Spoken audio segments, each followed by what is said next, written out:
As children of the space program, Christopher and his younger siblings were able to witness from a unique vantage point such events as meeting presidents, captains of industry, and the popular stars of stage and screen who were attracted to the aura surrounding the Apollo astronauts.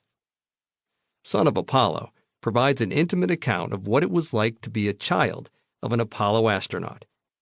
Whether these were the recollections of a small boy battling school bullies in the 60s, or a young man exploring the backcountry of Texas with his brothers. I am grateful Christopher Roosa has given us a view from the family perspective. It is long overdue. Today, as we move forward with new technologies and a re-enlivened desire to return to deep space, let us not forget the sacrifices of the men, women, and children who helped get us there. Captain James A. Jim Lovell, USN, retired.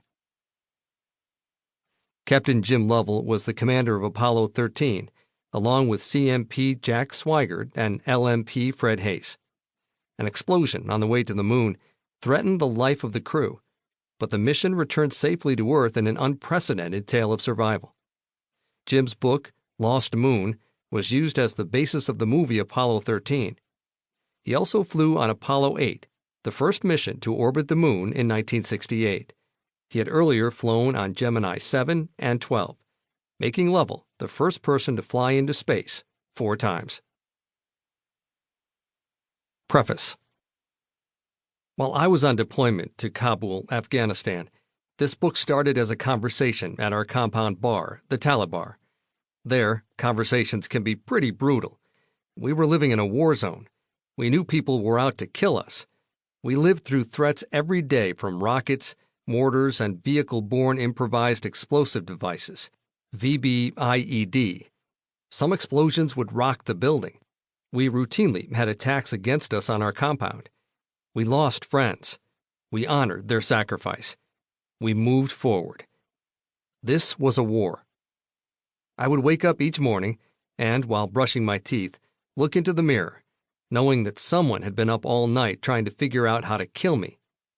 Of course, it was not necessarily the same person each day. We had lots of enemies who wanted to figure out a way to find our demise. They just had to get lucky once. You had to get lucky 100% of the time. This was just another day in the war zone. It was the way we lived. At the end of one long day, I found myself sitting next to a fellow Marine, call sign Skyline, sharing a few stories and drinks at the Talabar. Someone had asked for a story about the Apollo space program, and I answered it. Skyline looked at me and said, "I need to tell you something. My kids are grown, and we are about to be empty nesters. Your kids are so young that if you get killed over here, they will not even know who you were. They will have no memories of you, just some pictures of you. Much less will they know these stories of your experiences growing up. You need to write them down for posterity." It was harsh, but it was true. At that time, my oldest twins were 6. Our middle child was 2, and the youngest twins were 8 months old. They were all too young to remember any interaction with me. I took his words to heart. A fellow colleague, call sign Bit, also implored me to write down the stories and offered to help edit the first rough drafts. She was great and offered many useful suggestions. I also need to thank Moonstruck for all her support.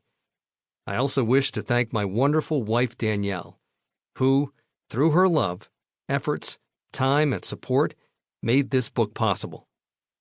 This book is dedicated to my 5 wonderful children, Barrett, Reese, Flynn, Isabella, and Ryan, so they may know their daddy. At least now, my kids will know the stories. To all, I give my love. Prologue. President Kennedy stood before Congress on the 25th of May, 1961, and proposed that the United States should commit itself to achieving the goal, before this decade is out, of landing a man on the moon and returning him safely to Earth. At that time, the United States had a total of 15 minutes and 22 seconds of total spacetime. The President gave the speech 20 days after Alan Shepard's Mercury 7 flight.